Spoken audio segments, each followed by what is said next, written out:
Shalom jemaat Tuhan dan pendengar Bread Life yang setia. Pernahkah kita membayangkan dunia yang tertib, teratur, dan disiplin? Semua berjalan begitu indah dan selaras baik dalam suatu keluarga, sekolah, kantor, organisasi, dan masyarakat. Setiap individu berperilaku sesuai norma yang ditetapkan, sehingga tercipta suasana yang aman, harmonis, dan produktif. Untuk terciptanya situasi dan kondisi seperti tersebut di atas, maka diperlukan yang namanya taat. Taat kepada tata tertib dan ketentuan yang berlaku dalam suatu wilayah. Kata taat hanya terdiri dari 4 huruf, tetapi mempunyai dampak yang luar biasa bagi manusia dan lingkungannya apabila dilakukan atau tidak dilakukan. Taat suatu kata yang mudah diucapkan tetapi sangat sukar untuk dilakukan.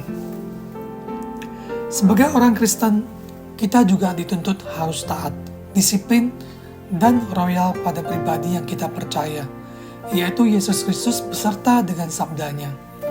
Suatu pengajaran yang sudah kita dapatkan sejak awal kita menerima Dia sebagai Tuhan dan Juru Selamat. Namun Alkitab juga banyak mencatat bentuk ketidaktaatan yang dilakukan oleh nabi, raja, dan sebagainya. Ketidaktaatan Adam dan Hawa terjadi ketika mereka melanggar perintah Tuhan dengan memakan buah dari pohon pengetahuan tentang yang baik dan yang jahat, yang menyebabkan mereka terusir dari Taman Eden dan mengalami konsekuensi seperti kematian, rasa sakit, dan perpisahan dari Tuhan, serta masuknya dosa ke dunia. Ketidaktaatan Raja Saul terjadi ketika ia tidak memusnahkan semua orang Amalek seperti yang diperintahkan Tuhan, melainkan menyisakan Raja Agag dan ternak terbaik. Ketidaktaatan Saul tetap menerima konsekuensi, walaupun dia punya alasan yang sepertinya dapat dibenarkan, yaitu bahwa rakyat menyelamatkan kambing, domba, dan lembu-lembu yang terbaik dengan maksud untuk mempersembahkan korban kepada Tuhan. Sebenarnya Saul juga menyadari kesalahannya, yaitu tidak mentaati perintah Tuhan yang disampaikan oleh Nabi Samuel. Oleh karena itu 2 kali dia berkata, "Aku telah berdosa." Tetapi pertobatannya itu tidak timbul dari hatinya, karena dia selalu mencari alasan pembenaran dirinya dengan menyerahkan rakyat. Bahkan Nabi Samuel juga dianggapnya tidak menghormati dirinya. Akibat ketidaktaatannya, yang pertama, Allah menolak Saul dan menunjuk Daud sebagai raja yang baru.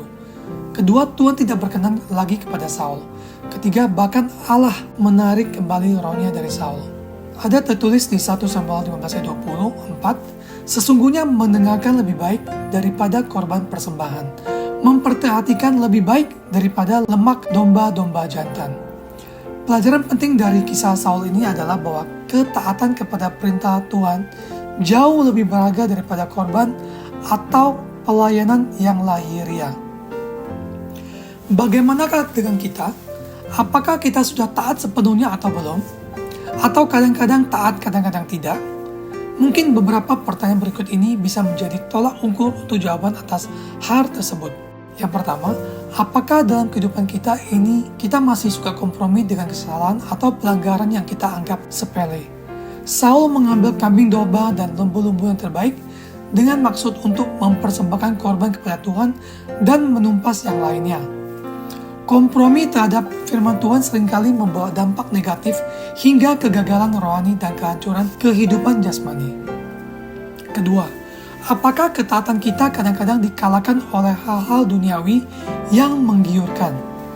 Saul takut kehilangan tatanya, kekuasaannya, kenyamanannya sebagai seorang raja, sehingga ia menuruti saja perbuatan rakyatnya yang bertentangan dengan perintah Tuhan. Kesenangan duniawi seperti kekayaan, kemewahan, pornografi, hobi, seringkali membuat kita menjauh bahkan menyingkirkan Allah dari kehidupan kita. Ketiga, apakah ketaatan kita terhalang oleh ambisi atau kepentingan pribadi kita? Saul, raja yang haus akan pujian.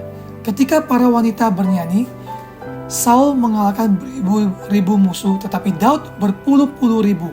Saul sangat marah dan tidak senang. Ambisi dan kepentingan pribadi seringkali membuat kita menghalalkan berbagai cara untuk mencapainya. walaupun harus melanggar ketaatan kita kepada Allah.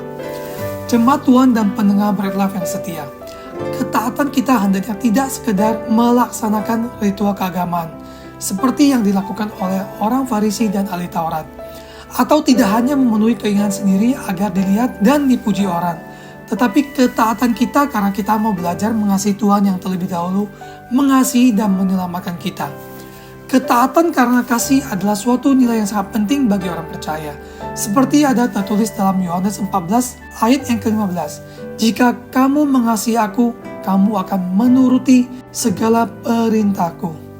Salam sehat rohani dan sehat jasmani. Tuhan Yesus memberkati. Amin. Merdeka!